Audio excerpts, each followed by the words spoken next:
Hey guys, I wanted to put together this video for you because I know that y'all all have a big assignment due, and which is to get your business plans turned in for 2020 on October 1st, which is very early, but there's a lot of good reasons for it. So, excuse the setup, it's late. I wanted to put this together for you, so I'm kind of in my pajamas and I'm having wine. So, when Justine sent out the notes from your last coaching session, there was a vision traction organizer, bam, this guy, attached. We will refer to it as the VTO, which is the vision traction organizer. Josh and I have been using this form for probably 5 years. And when we were introduced to it, it was like just such an amazing tool to get us through our business planning, have something that is a quick reference all year long. So while it is simple, it's not necessarily easy if you don't understand what each category means. So I'm just going to start from the beginning. I want you guys to have something to reference when you're going through yours. Also, you are receiving this video before you'll have another coaching session before the October 1st due date, which is great. So my recommendation would be to fill this out the best you can before your next coaching session. That way we can spend some time diving in and answering questions more in depth for you. So that's my tip for you. Okay, first on the page is core values. So your core values, the way that we like to describe this is if someone was a fly on the wall watching your team, what would they recognize? How would they describe your team? So this is not what you think, but it's really what you want others to see about your team. So what we've come up with is SOLID. So it stands for serving others, outstanding attitude, learn and grow, incredible initiative, and dream big. So I always say it's fun to have an acronym because it's easy to remember and easy to repeat.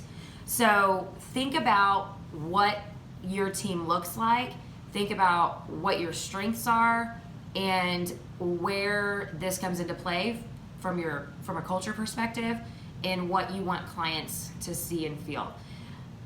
The more in tune you are with your core values, this is where it will translate into hiring decisions, firing decisions, discipline. If you have a team member that you need to discipline, it's really helpful to cite a core value that is being violated. So you're great in attitude and you like to learn and grow, but we really don't feel like you serve others. That's why this discipline is happening. So it's a really helpful map, honestly, to navigate through some of the hiring, firing, and disciplinary things that we have to go through. All right, going down to the core focus. So we're really clear that our core focus is single-family homes in San Antonio. So full line, one-to-family, residential lender, conducting business inside the state of Texas. When you can be really, really, really clear about what it is that is your product and or client, you know exactly what to refer out, punt, get rid of, because as soon as you if you get an opportunity and it's a commercial deal, and the opportunity to make a lot of money on a commercial deal is definitely there, but you have literally no idea how to do a commercial deal, then it's going to be a massive distraction for you, and a learning curve, and their experience is probably not going to be as great. Not saying you can't learn how to do commercial, but being really clear on what it is where your focus is, where your core focus is incredibly important. It also tells you what to refer out. So a great example of this, you're a San Antonio realtor and you get a lead in San Marcos or New Braunfels or Canyon Lake. How far do you go outside of the San Antonio proper, whatever, geographic area? And if it's not something that you do, then finding somebody to refer those deals out to is huge. Our niche is high touch, high relationship, referral based business. We want to be the tip of the spear. So moving down to your 10-year target. So this is kind of hard to think about because 10 years feels like forever, and it's really not, right? So our goal is we want to be at $250 million in 10 years. Going down to your marketing strategy. So our target market, we have written down. So we have all these crazy acronyms, which y'all should be familiar with now because you're filling out your greatness trackers. But CCRs, which are current client referrals, sphere of influence, excuse me, realtors, business partners, builders, and past clients. So that is who our marketing efforts are tied to. A lot of those will probably be very similar for you guys.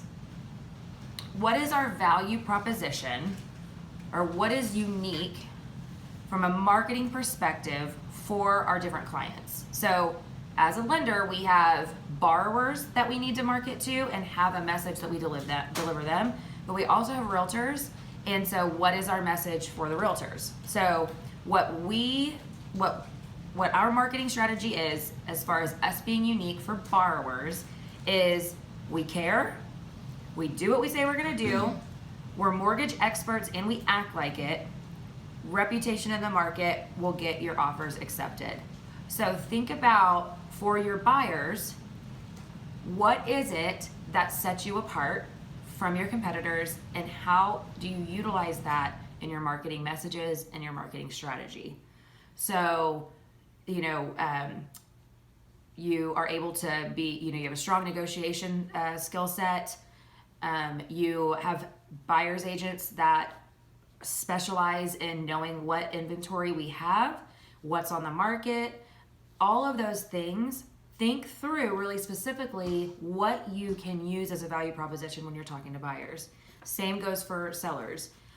Your list date to sell date, your days on market, list price to sell price, expert negotiator, expert marketer, all of those. Think through when you go on a listing presentation, what is going to sound different, assuming they've talked to 4 other realtors.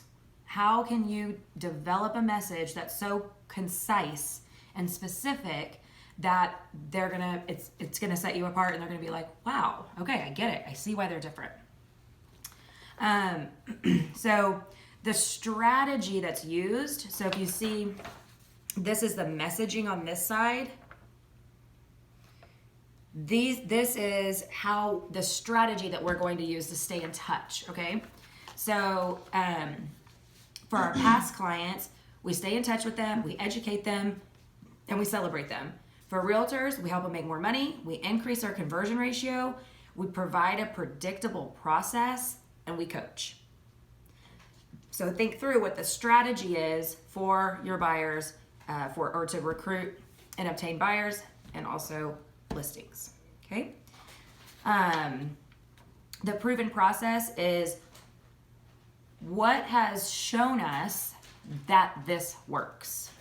So think through, do you have a marketing calendar? Do you keep in touch with your clients, your past clients, through an email drip campaign? Do you do leveraged events?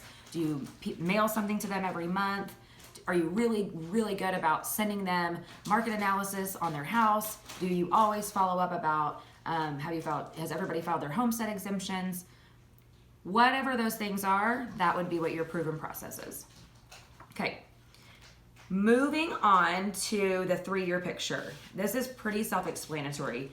So 3 years from now would be, so we're gonna assume this is our business plan for 2020. So this would be 2023 as the future date. What is the profit? What are the measurables? So y'all can really use this, what the segment teams are. This is how many leads we need, because we know that our conversion ratio is 20%. That's one thing that is really important to calculate, because if you don't know how many leads it takes to close one deal, then it's kind of shooting in the dark, right? And if you don't have that, that's okay for now. But I would say arguably, it's one of the most important numbers to have for sure. So, and then what does that look like? So how are we going to get to, in 3 years, $150 million? So these are the ideas. We can expand geographically. We can have more offices, an in-house or in-branch underwriter. We can have a segmenteam branch consisting of 30 loan officers, and we need to do 1,200 units as a branch. So what does that look like for you as a realtor? Is there geographic expansion that could help you get to that 3-year goal?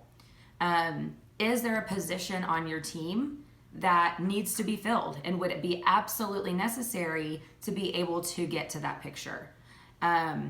Do you need more buyer's agents? Do you need admin? Do you need staff? Do you need a marketing department? All of those things, think through what that really looks like, okay? All right, 1 page down. The rest of it is pretty similar. So then you have your 1-year plan. So this is literally what is gonna happen in 2020. Okay, so this is where your business planning really comes into place. So future date would be 2020. Minimum is whatever you will not go under. So whatever the absolute bare minimum to keep the lights on, pay the people, that's what that number is. Then measurables. So 30 units closed from the segment team, and then going down. So what other measurables can you add in there?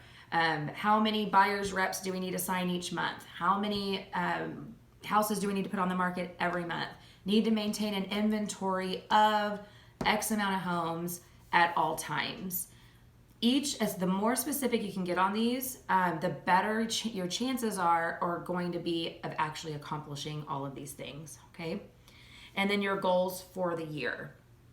Again, specificity matters. So which person or what, how can you break off these pieces and delegate to others on your team? So out of all the units that need to be closed, if you have a buyer's agent 1 needs to be responsible for X amount of deals. Listing agents, buyer's agents, assistants, marketing people, what is everyone going to be responsible for? Okay. All right. So big rocks. So this is also going to be for 2020. So this is a quarterly measurement. These rocks, just write quarter, literally. This is in the next 3 months, January, February, and March of 2020. This is what must be accomplished, okay? We must have a problem-solving guide. We must be getting at least 3 CCRs, current client referrals, from survey calls. 2 referrals a month from each PA2 on our team, which is our contract to close staff. Office hit list measurables. Internet leads. So as you can see, these are things that we've identified that if we could accomplish, if we put these in place, that is going to be what yields these results. Okay, so this is a year, and then this is how you break down what do we need to develop, plan for, and accomplish in the first quarter. This is also really important. So the who is delegated to do this specific task, okay? So also, not that any of you would do this, but have this filled out as a group. So it shouldn't be a surprise that I was nominated or delegated any one task, as nor anybody else. So have these conversations with your group, with your team, okay? And if you're a single agent, most of it will fall on you, but I would urge you to think, okay, who can I talk to and who can I get help from, okay? Also, the second piece of this is what you use for your monthly meetings. So I know a lot of us struggle. I know I struggle with agendas for meetings. What do we talk about every month? I feel like there's so much going on, but then there's nothing to talk about. So this is what you use. We talk about every month, how's the problem solving guide coming along, Crystal? How are the referrals from the PA2s going, Amanda? And so this is what we talk about and make sure that everybody is being held accountable to moving forward and making progress on our commitments. Okay, last piece is the issue list. So this is very interesting. I think the first time that Josh and I sat down and did the issues list, we had like 80 something issues. So be hard on yourself. And a lot of times they're really hard to think about. And there's probably 3, 4, 5, 6 maybe that come out immediately and you're like, yes, absolutely, those are the problems. But dig deep, like dig really deep on these. Keep this paper with you for the next 3 weeks. And as you encounter different situations throughout the day, add them to the list or have a list going somewhere that you can easily access. A lot of times I use my notes app on my phone, and that's where I keep a lot of my brainstorming and things like that. But I also have my notebook that's with me almost 100% of the time. So just having a place where you can we can write those thoughts down and get them out of your head, then you can translate them over to the issues list. And this is how it works. So you literally have this issues list. Of the issues list, that's when you identify the top priorities. Because guys, all of these can't be fixed at once, which we all know. So you prioritize, and this doesn't have to be in priority order. Just go through and star the ones that are priority, move them over to the rocks for the quarter. Hopefully it'll be accomplished in that quarter. If it's not, it stays there. And then it goes to the very top of the list for the second quarter, okay? Okay, I think that's it. So I hope that helps. Again, try to get this done. Best effort by your next coaching groups, which is this coming week, I think, and following week. So try to get them done, actually get them done. And that way we can really dive deep with you guys and get a solid plan for y'all as you go into 2020. And you can be done with a whole quarter of the year left and really rock in 2020. So, all right, I didn't even take a sip of my wine. Cheers. Love you all. See you at coaching.